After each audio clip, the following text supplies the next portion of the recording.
Hello बच्चों, आज हम पढ़ेंगे पाठ 6 प्राणियों का वर्गीकरण। पिछली कक्षाओं में आप सजीवों के वर्गीकरण की जानकारी ले चुके हो।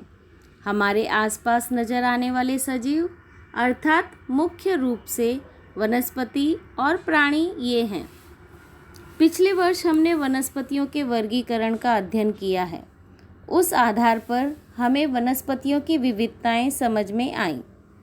आप अपने परिसर में विविध प्रकार के प्राणी देखते ही होंगे। कुछ प्राणी बहुत ही छोटे होते हैं तो कुछ प्राणी बहुत ही बड़े। कुछ प्राणी ज़मीन पर रहते हैं तो कुछ प्राणी पानी में।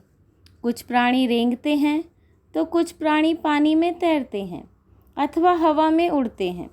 कुछ प्राणियों के त्वचा पर शल्क होते हैं तो कुछ के त्वचा पर परों का आवरण होता है। पंख अथवा बाल होते हैं। इस प्रकार से प्राणियों के संदर्भ में भी प्रचंड विविधताएं दिखाई देती हैं।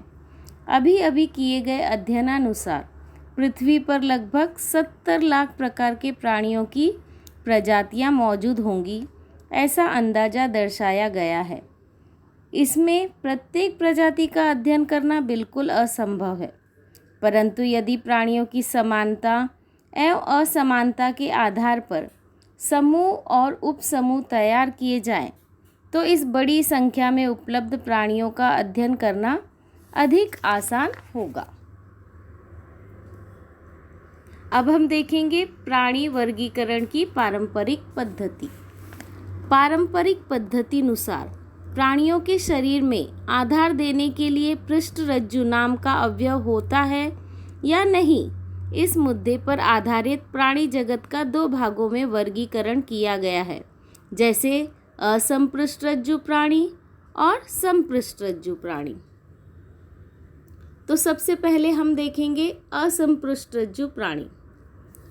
इन प्राणियों की विशेषताएं निम्न प्रकार से होती हैं। इनके शरीर में पृष्ठरज्जु नामक अवयव नहीं होता, ग्रसनी में क्लोम छिद्र नहीं होते, तंत्रिका रज्जु होगा तो वह युग्मक, ठोस और शरीर के अधर तल में होता है। हृदय होगा तो वह शरीर के पृष्ठ तल पर होता है। अब हम देखेंगे संपृष्ठरज्जु प्राणियों की विशेषताएं।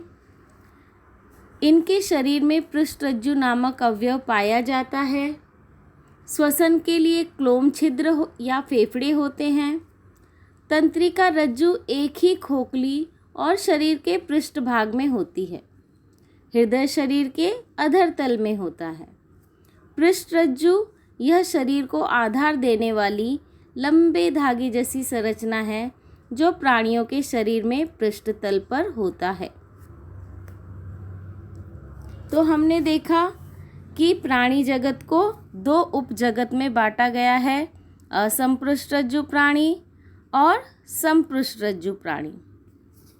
असंपृष्ठरज्जु प्राणी, इनका 10 संघों में विभाजन किया गया है। ये 10 संघ अर्थात आदिजीवी, छिद्रधारी, आंतरगुहीन या सिलंट्रेटा या निडारिया, चपटे कृमि, गोल कृमि या सूत्रदेही, सखंड कृमि, संधिपाद, मृदकाय कवचधारी, कांटेदार त्वचा वाले प्राणी और अर्धमेरुदंडीय या सामेररज्जु मंथ प्राणी। इसी प्रकार सभी संपृष्ठरज्जु प्राणियों का समावेश एक ही संघ में किया गया है और उस संघ का नाम भी संपृष्ठरज्जु प्राणी संघ ऐसा ही रखा गया है। संपृष्ठरज्जु प्राणी संघ का विभाजन 3 उपसंघों में किया गया है। वे 3 उपसंघ अर्थात यूरोकॉर्डेटा, सेफेलोकॉर्डेटा और वर्टिब्रेटा। वर्टिब्रेटा इस उपसंघ का 6 वर्गों में वर्गीकरण किया गया है। वे 6 वर्ग इस प्रकार से हैं: चक्रमुखी, मत्स्य, उभयचर, सरीसृप, पक्षी और स्तनधारी प्राणी।